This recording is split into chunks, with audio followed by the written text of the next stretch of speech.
सबसे पहले आपको अपने मोबाइल या लैपटॉप के किसी भी ब्राउज़र को ओपन करना है और यहाँ पर आपको टाइप करना है पीएम स्वनिधि। इतना टाइप करने के बाद में सर्च करेंगे, पहले नंबर पर ही आप लोगों को वेबसाइट देखने को मिल जाएगी।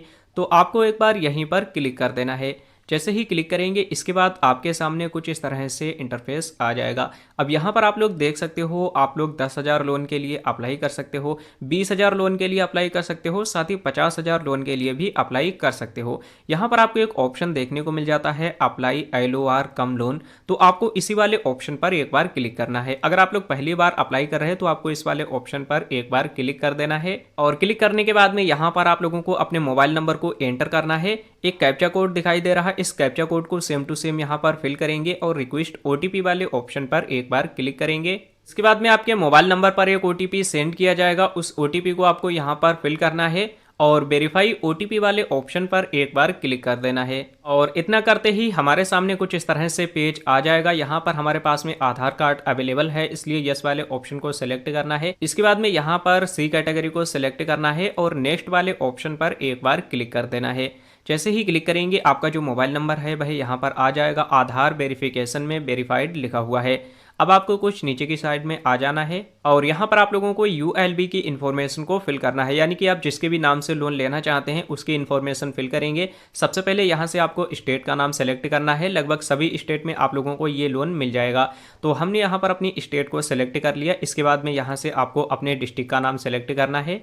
यहाँ पर आपको name of the ULB select कर लेना है। तो आपके नज़दीक में जो भी टाउन या फिर ग्राम पंचायत पड़ती हो आप लोगों को उसी को सिलेक्ट करना है। यहाँ पर वार्ड नंबर ऑटोमेटिक ही आ जाएगा, अगर आपका कोई अलग वार्ड नंबर है तो आप यहाँ से चेंज भी कर सकते हैं। कुछ नीचे की साइड में आएंगे, यहाँ पर आप लोगों को पर्सनल इन्फॉर्मेशन को फिल करना है, जिसमें कि पूछा जा रहा है मेंबर ऑफ CIG। अगर आप CIG के कोई मेंबर हैं तो यहाँ पर यस करेंगे, नहीं तो नो वाले ऑप्शन को ही सिलेक्ट रहने देना है।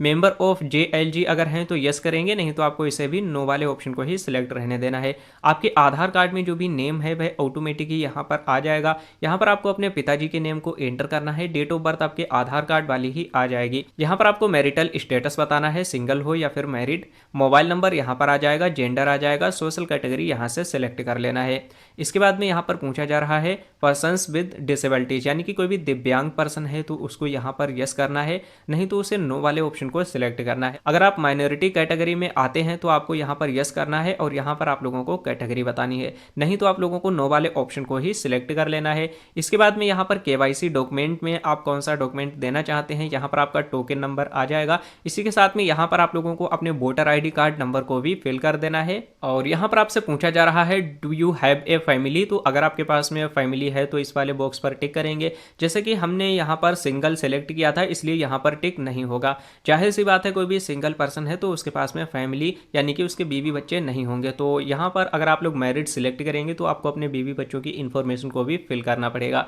तो अब आप लोगों के आधार कार्ड में जो भी एड्रेस अवेलेबल था वही सेम एड्रेस यहाँ पर आ चुका है। अब पूछा जा रहा है करेंट एड्रेस और आपका जो KYC वाला एड्रेस है वह अगर सेम है तो आपको इस वाले बॉक्स पर टिक कर देना है, तो सेम एड्रेस ही आपका यहाँ पर भी आ जाएगा। इसके बाद में यहाँ पर वेंडिंग एक्टिविटी आप लोगों को बतानी है। तो सबसे पहले तो यहाँ पर नेम ऑफ एक्टिविटी यानी कि आपका जिस टाइप का काम है तो वो आप लोगों को यहाँ पर सिलेक्ट करना है। अगर आप कोई भी सर्विस प्रोवाइड करते हैं तो सर्विस सिलेक्ट करेंगे, प्लास्टिक के कोई आइटम है, किचन आइटम है, इलेक्ट्रॉनिक के कोई भी वस्तुएं हैं तो वो आप लोगों को सिलेक्ट करना है। अगर इसमें से कुछ भी नहीं है तो आप अदर भी सिलेक्ट कर सकते हैं। जैसे कि हमने यहाँ पर सर्विसेज सिलेक्ट कर लिया। अब आपको यहाँ पर प्लेस ऑफ बिल्डिंग यानी कि आप जो भी काम करते हैं तो उसका प्लेस क्या है, फिक्स्ड कोई भी लोकेशन है या फिर मोबाइल, तो हमने यहाँ पर फिक्स्ड लोकेशन को सिलेक्ट कर लिया।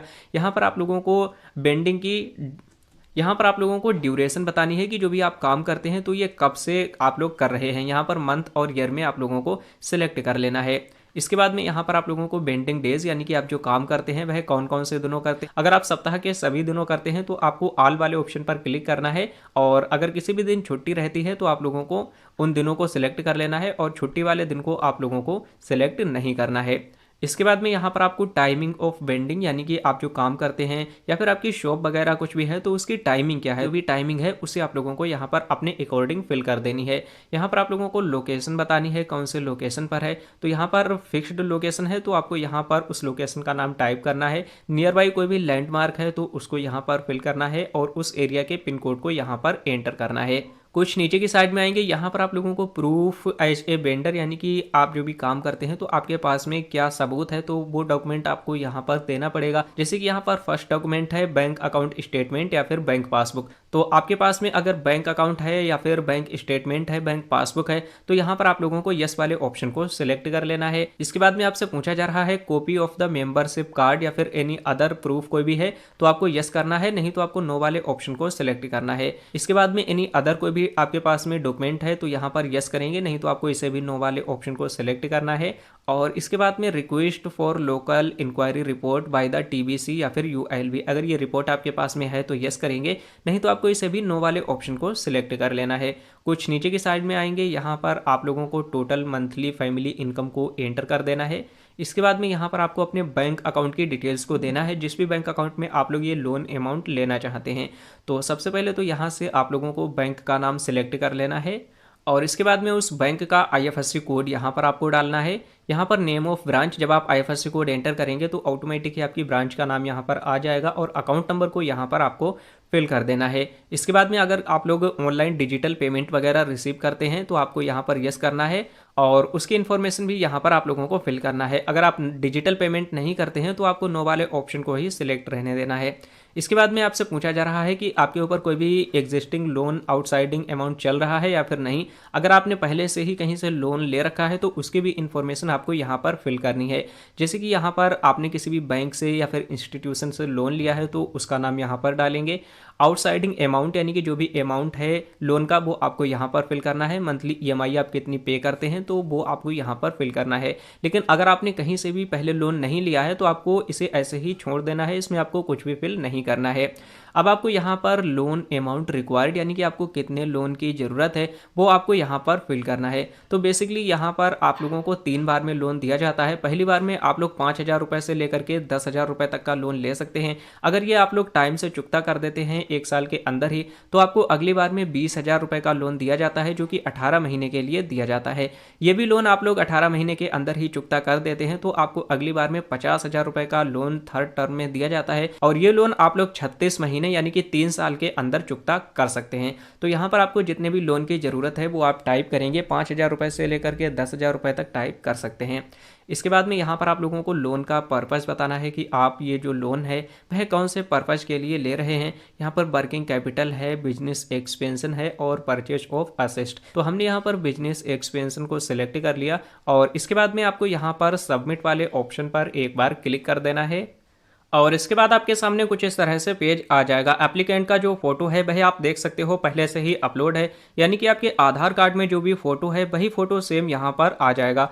और अब आप लोगों को यहाँ पर copy of bank account statement या फिर आपको अपने बैंक अकाउंट के पासबुक के फ्रंट पेज को अपलोड करना है, जिसके लिए आपको अपलोड वाले ऑप्शन पर क्लिक करना है और क्लिक करने के बाद में आप लोगों को अपने बैंक अकाउंट के स्टेटमेंट या फिर पासबुक को भी अपलोड कर देना है। अपलोड करने के बाद में यहाँ पर आप देख सकते हो दोनों पर ही ग्रीन टिक लग के आ चुका है। अब आपको यहाँ पर सबमिट वाले ऑप्शन पर एक बार क्लिक कर देना है और जैसे ही सबमिट करेंगे यहाँ पर आपके सामने कुछ इस तरह से पेज आ जाएगा। 2 ऑप्शन आप लोगों को मिलेंगे। पहला ऑप्शन है submit your application to market place और दूसरा ऑप्शन है submit your application to your prefer lender. तो हम यहाँ पर सेकेंड नंबर वाले ऑप्शन को सिलेक्ट करेंगे। सिलेक्ट करने के बाद में यहाँ पर आप लोगों को अपने लेंडर को सिलेक्ट कर लेना है और इसके बाद में यहाँ पर आप लोगों को जो भी प्रेफर्ड ब्रांच है उसको सिलेक्ट करना है। कुछ नीचे की साइड में आएंगे, यहाँ पर आप लोगों को अपने यूएलबी सब यूजर को सिलेक्ट कर लेना है। तो जैसे ही इस पर क्लिक करेंगे पूरी लिस्ट आपके सामने यहाँ पर आ जाएगी। अब आप लोग जिस भी बैंक से लोन लेना चाहते हैं या फिर जिस भी इंस्टीट्यूशन से लोन लेना चाहते हैं तो उसी बैंक या इंस्टीट्यूशन का नाम सिलेक्ट कर लेना है। पूरी लिस्ट आप लोगों के सामने यहाँ पर आ जाएगी और सिलेक्ट करने के बाद में आप लोगों को यहाँ पर एक बॉक्स दिखाई दे रहा है। इस बॉक्स पर आप लोगों को टिक लगा देना है। टिक करने के बाद में कुछ नीचे की साइड में आएंगे, यहाँ पर आप लोगों को एक ऑप्शन मिलेगा सबमिट। तो सबमिट वाले ऑप्शन पर एक बार क्लिक करेंगे। जैसे ही आप सबमिट वाले ऑप्शन पर क्लिक करेंगे आपका जो एप्लीकेशन है वह सक्सेसफुली यहाँ पर सबमिट हो जाएगा। जैसा कि आप लोग देख सकते हो एप्लीकेशन सबमिटेड और यहाँ पर आपको एक एप्लीकेशन नंबर भी मिल जाएगा। आप चाहें तो इसका स्क्रीनशॉट भी ले सकते हैं। नीचे की साइड में आपको डन वाले ऑप्शन पर एक बार क्लिक करना करना है। क्लिक करने के बाद में यहाँ पर आप लोगों की लोन की कंप्लीट डिटेल देखने को मिल जाएगी। स्ट्रीट वेंडर लोन यहाँ पर लिखा हुआ है और लोन की डिटेल देखने को मिल जाएगी। LOR स्टेटस अभी आप देख सकते हो पेंडिंग दिखा रहा है। नीचे की साइड में देखेंगे your application is submitted to UILB will be reflected in market place once UILB approved. अब आपको क्या करना है, आपने फॉर्म को सबमिट कर दिया है, आपने जिस भी लेंडर को लोन के लिए सेलेक्ट किया है तो उसकी तरफ से आपने जो भी मोबाइल नंबर दिया है उस पर एक कॉल आएगा। कॉल आने के बाद में आपसे कुछ बेसिक सी पूछताछ की जाएगी और इसके बाद में आप लोगों को सभी कुछ डॉक्यूमेंट्स को ले जा करके इनकी जो भी ब्रांच है वहां पर जा करके जमा कर देना है। और जमा करने के बाद में जैसे ही आपका फॉर्म वेरीफाई कर दिया जाता है, इसके बाद में स्टेटस में अप्रूव्ड लिख के आ जाएगा और आपके बैंक अकाउंट में आपने जितना भी लोन अमाउंट सिलेक्ट किया था वो लोन अमाउंट ट्रांसफर कर दिया जाएगा। सो इस तरह से आप लोग घर बैठे ही सिर्फ अपने आधार कार्ड के माध्यम से PM स्वनिधि लोन के लिए अप्लाई कर सकते हैं। बाकी इसके अलावा कोई भी क्वेश्चन या फिर सवाल है तो आप हमसे कमेंट करके पूछ सकते हैं।